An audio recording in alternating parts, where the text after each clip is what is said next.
Well, this has been a much more confusing transfer window than I was anticipating. You know, targeting just that one player. There's been a development.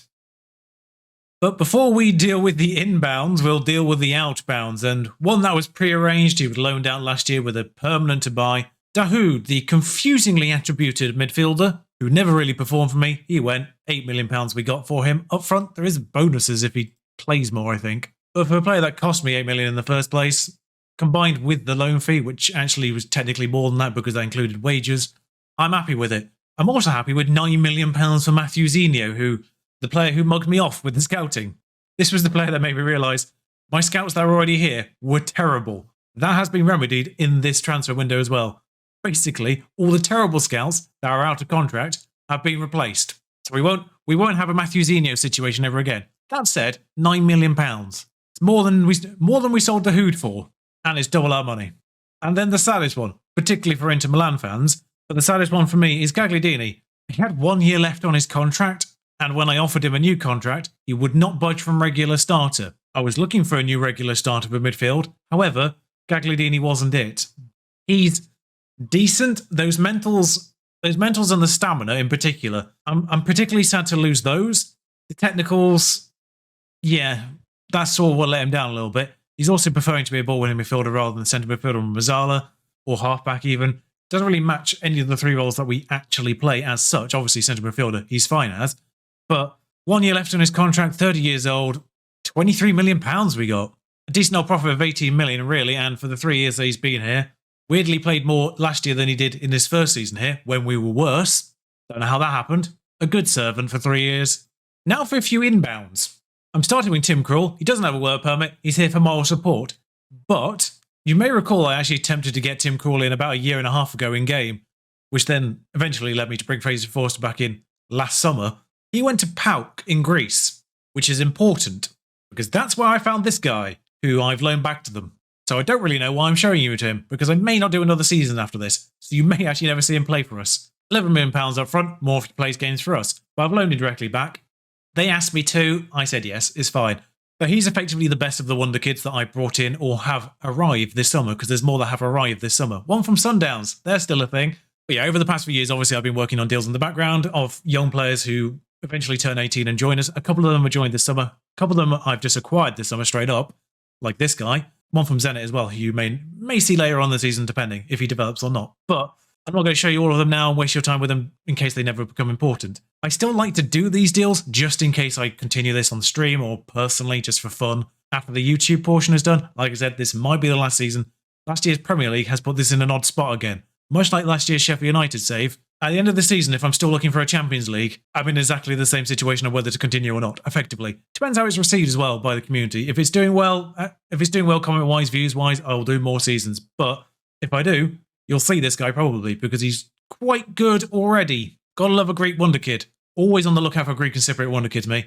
But our new/old third-choice goalkeeper is Freddie Woodman. Yeah, not going to dwell on this too long. I brought him back. He played once for Burnley and conceded 5 goals in that appearance. Probably explains a lot. But with Fraser Forster gone, getting a homegrown club third goalkeeper again. Welcome back, Freddie. Worth saying, he rejected clubs where he would have played as a first-choice goalkeeper to come back here as an emergency backup. Thanks, Freddie. You knew about Chesney. It's awkward. He's actually our best goalkeeper now. I signed him to be a cup goalkeeper. He's actually better than Castiles. I did the comparison. Yeah, this is going to be an issue going forward. Also confirmed, of course, is an L for 13 million. We knew this one was happening. He's a fringe player here. That's great news. I might still be eyeing a 5th central defender just because I like to have 5, and I've only got 4 currently. Technically 5 with Nianzao who can fill in, but this lad won't be on the thumbnail. I said I wanted a midfielder. I said I wanted a star midfielder. You may recall in the last episode, when I ran down the European situation, Lazio finished 11th. Even so, it took a little bit of effort to try and price SMS from them. He was surprisingly reluctant to leave a team that didn't even have a European football. But we got there. £62 million up front. 6 more if he plays 50 games for us, which won't happen in one season, of course, so I'm fine with that. And those are the attributes. I plan to play him as the centre midfielder and play Benacer as a Mazzala because that actually is Benacer's best role. Effectively, I've shipped off the backup midfielder to Italy and then got a starter instead for £40 million more. 29 here for 3 years. And then we get to the one who's probably on the thumbnail. 1 month after he was released by Paris Saint-Germain, Lionel Messi arrives in Newcastle. I'm loving his biography though. has expressed his determination to do well for the club and impress manager Charlie Watson. Messi's trying to impress me. Yeah, his physicals are awful. I'm well aware that his physicals are awful. But do not forget, he will be employed on that right-hand side where Tarek Lamptey is behind him. I think I can get away with a winger with terrible physicals when you've got Tarek Lamptey behind him. And yes, he's also 37. Ronaldo's retired. Lewandowski's still at Liverpool with Osimhen and Haaland. I hate Liverpool. Lewandowski is at Liverpool and he's regarded as their third best striker. I hate that. Now we get to this news, which I technically could have started with because none of those players are, of course, on the key people anymore. They no longer show key players or future prospects, what have you. I have utilised a wonderful program that I believe is called Kit Basher. I clicked record and then forgot the name of the program. Pretty certain it's called Kit Basher. If you go search out Second Yellow Card on YouTube, he's got a tutorial on how to use it with links to their Discord and all that jazz, so you can download it and all the backup stuff. So Kit Basher has provided me with 3 new kits for Newcastle. I particularly love the away kit, by the way. Gorgeous. Now, like I say, go find Second Yellow Card if you want to know how to use it. I will just add, though, right now, one thing that was overlooked. Kit Basher produces a config file, and if you're like me and you want to produce kits club by club, that config file in the folder will only update with the latest club that you have done. So make sure you either copy and paste all the links into the config file in your SI folder, or at the end of it, select all the clubs that you've changed, and then press go, and immediately stop it, and it will produce a config file with all of the clubs at once. That was a bit of a faff for me. But I have actually replaced every single Premier League club's kits. So if we go down a few, obviously I've had to keep the colourings of the in-game. Particularly love Sheffield United's away kit as well. They were playoffs. Not particularly keen on Tottenham's, but, you know, I'm not in real life. So that tracks. Well, if you want to see any particular club's kits, let me know. Obviously, you just saw a few there. We're playing Arsenal today in the Community Shield. I thought we'd start off with that. It's our first time in the Community Shield. I'll be honest. I thought I'd be in this from the opposite side, the FA Cup side. But no. You can now see, though, on that right-hand side, we have 2 of the top 6 players in Luis Diaz and Milinkovic-Savic. Yet, we are now back to being predicted 6th again. I should also say, the entirety of Man City sides have requested to leave. Because they've ended up in the Europa League, basically everyone at Man City wants to leave for Champions League football, including De Bruyne, who's 33 and has a price tag of £96 million. I thought about it. It's too much for a 33-year-old. Well, they are still predicted 2nd. Norwich is still predicted 7th, even though they finished 17th last year. I understand that. I still don't get that. But you can see that, yeah, Osimhen and Haaland up front for Liverpool. They also acquired Pedri because why the hell not? We're up against Arsenal, whose kits look like these, by the way, in case you were wondering. The home kit, I'm pretty certain, is vaguely identical to the real one, actually. But I've just realised their third kit has the colours the wrong way round. Never mind. Should say also outbound-wise, Alvarado was loaned out, of course, because of the Messi thing. Lewis Cook was actually loaned out for half his wages as well. Kelleher is yet to be loaned out, but as I said, I'm attempting to. Rezo probably loaned out as well. There's a problem with Adeyemi. Manchester City have triggered his release fee. I can't offer him a new contract because he's demanding to be a star player here, but most importantly, there's a non-negotiable striker advance forward in it. Not only is he not going to be a star player, he doesn't play there. That is Calvert-Lewin's position, and he's not usurping that anytime soon. He's not that good of a striker. He's a good inverted winger. He's not that good of a striker. Anyway, the lineup for today would be Chesney in goal because he is better than Casteels and I want to see how he performs in-game. Digne, Mings, Soulé, Lamptey. Back line is unchanged. Nianzou is unchanged as well. Nianzou is one of those weird players. Attribute-wise, just very, very average, really, attribute-wise. Basically all 13, 14s and a few 15s, particularly in the physicals. Yet he performs super consistently every single year. Can't argue with it. He's kind of the Ravella of this, although I think Ravella's attributes did end up slightly better than that in the end. But he's very much the Ravella of this team. SMS, Benacer, as mentioned, in those 2 roles. Messi on the right, Diaz on the left, Calvert-Lewin up front. Yep, did not think I'd be uttering the words Messi on the right. Makoko on the bench, Saint-Maximin on the bench, who was subject to an £80 million bid from Real Madrid. Wasn't interested enough for me to say yes, though. Declined it on the basis that it wasn't enough.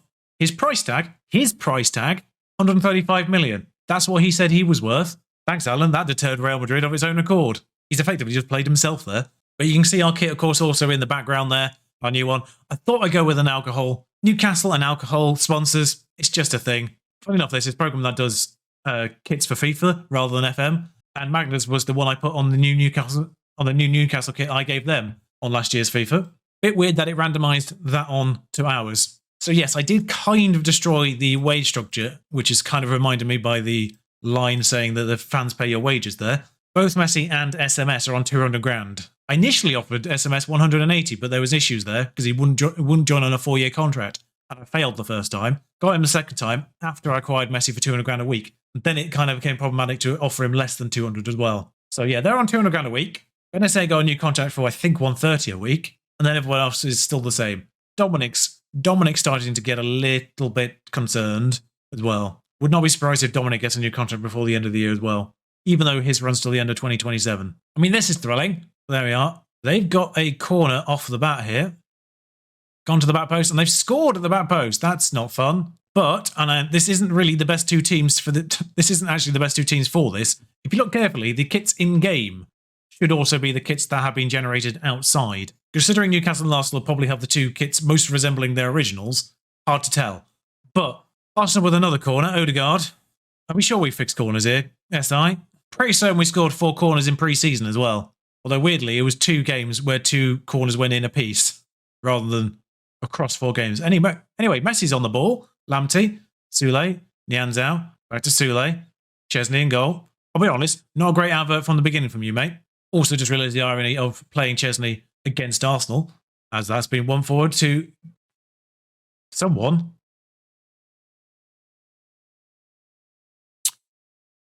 Right. I'll be honest there. Pretty certain one of you lads should have got there before Saka. That's definitely down to the engine. Because there's no way in hell Soulé wouldn't have got there first if he'd actually tried. Also, weirdly, when Saka scored that second goal, it said it was his first goal of the season, even though that's his second goal in this game. Diaz, back to Digne, Nianzao, Calvert-Lewin. Some dignity back, please, would be great. Back to Mings. Diaz, Mings.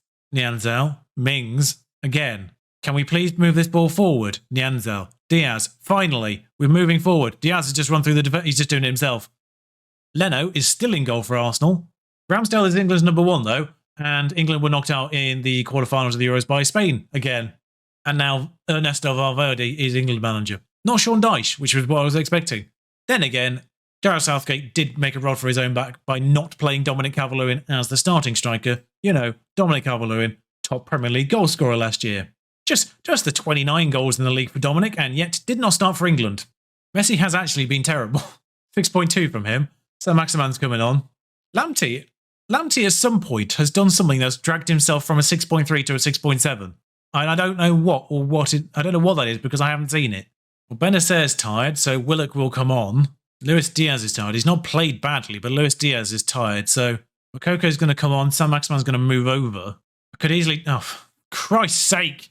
Yes, I know I've got an injured player on the pitch. There's nobody to bring on for him. Unless I get more subs. Apparently I get more subs. I guess Joe Willock can be an inverted winger. He is right-footed. Either way, this hasn't gone brilliantly, although that has been lumped straight forward to Moukoko, who didn't really sort of had a chance to just run straight through there. Decided to turn back and pass it backwards and just immediately get the ball straight back anyway. Calvert-Lewin's in the middle. It's an absolute mess. There was nearly a swear there. Sarr on the left, Soulé intercepts. Done something decent in this game for once. Diop is playing A for Arsenal. Oh, it's different. It's not Issa Diop. I was like, that's very, very confusing. That A, he's playing for Arsenal, and B, that he's defensive midfielder. Different Diop. SMS through to Moukoko, and this could be something from SMS. Oh. That was nearly wonderful from both parties there. But it's actually Partey that gets the trophy. Oh, good to know we're not infallible. I almost feel like this is Arsenal's retaliation for Newcastle becoming the new Invincibles. It's almost as if they just turned up and gone, oh, Invincibles, are you? We'll see to that. Although this counts as a league game, of course, but it's not actually the goalkeeper that does the somersault for them. Well, that was depressingly bad. Even game in the end, we did come into it once Messi came off the pitch. Right, Messi might not have to be a starter. That said, the person who would start in his place is now out for 4 to 6 weeks. Fantastic news. I love the fact that Messi is a footnote in SMS's debut notification. There are question marks over Tyrone Mings. He does say he's actually prone to injury, but he's not really been so for me. He's one of those players whose attributes is better than his star rating. For those that know the technical workings of Football Manager, you'll understand probably what's going on in the background. But I do not understand his star rating. When you compare him to Soulé in terms of just attributes, And bear in mind that Sule is regarded effectively as a star more. In terms of the technicals as well, bear in mind that Sule has the edge dramatically in penalty taking, long shots, and finishing and crossing. Defensively doesn't really have as much of an edge. So his few physicals, and you look at the mentals as well. Tyrone Mings definitely has the advantages in mentals. I don't know why he's averaging at 13 on both sides. Tyrone Mings definitely has the advantages in mentals. He only has 4 mentals under 13. Then again, so does Sule, but Sule has way more at 13 and doesn't have any above 15. I don't get it. I absolutely do not get this. But anyway, we are about to miss. Why is Milinkovic-Savic? Oh, it's because he's not been registered for the Premier League yet. That's the only reason. Mild panic. It's fine. He will be registered. We've got the space. Adeyemi is now 22, I think, and doesn't actually count as under 21 regardless. So that actually, even if we didn't have a space, there's an outbound player anyway. It's a shame to use Adeyemi because he has been fantastic. But when it comes to Adeyemi, it's effectively just a series of unfortunate events that I can't just negotiate him a new contract rather than let him go for 74 million, which is his release clause. It's annoying, but it's unavoidable. But we do have Messi to fill in. Makoko can start there. Saint-Maximin can start there if he's not injured. We still have Boga as a backup on the left-hand side as well. Alvarado, as I say, was loaned out. So we've still got the personnel. So at this point, I'm not really actually looking to add any players. I may add a fifth defender just for the demands of attempting to do well in all the cups as well as the Premier League this year. Because obviously, Premier League's already in the bag. Champions League, FA Cup, Carabao Cup even. We're going for the other silverware. A fifth defender for rotational purposes might be nice. Also, if Sule's head is turned. You may recall that Sule did demand a new contract at the end of last year. I offered him that contract. He wanted way too much. Or at the very least, what was way too much at the time. So he's a little bit upset, although his morale is fine again. He seems to have gotten over it. As has Toussaint, by the way. He got over the fact he wasn't playing as a ball-winning midfielder. He's fine again. But anyway, I'm going to bring you back for that first Champions League game. Can't remember where that actually fits in. But I'll play through August. I know the draw's at the end of August. And then wherever that first Champions League game fills in, we'll be doing that alongside one match either side of it. With that in mind, thank you for joining me. What do you think about the signings? I did a thing. Actually, what do you think we need in terms of signings as well? I've been intrigued to know. Also, what do you think of the new kits? I quite like them myself. I want to know what you think. Anyway, you know the drill by now. Like, comment, subscribe, all of those things. Until next time, thank you for joining me. Ciao.